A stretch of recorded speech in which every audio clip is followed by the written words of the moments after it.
न बेल के पाती 3 फाक चंदन करी। शिवाजी का सिर पर बहे गंगा के जल, बीच में चांद के तारा एवं भोले पार्वती। रउआ झारखंड विराजिले एवं भोले पार्वती। काठ के डमरू डम डम बाजे, काठ के डमरू डम डम बाजे, डम डम बाजत रही एवं भोले पार्वती।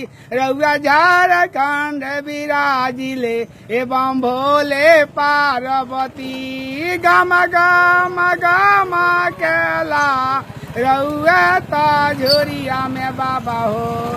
गम गम गम केला भांग धतूर शिवाजी शरण में रखिया हो। शिव पार्वती शिव दानी बाबा शरण में रखिया हो। गम गम गम केला रउआ ताही झोरिया में बाबा हो। कावला के फूलावा गम गम गम के बाबा रउआ झोरिया में हो।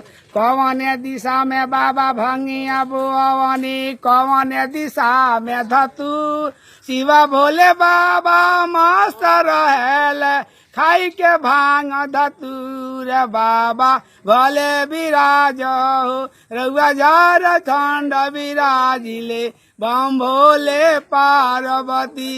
हर हर महादेव बम।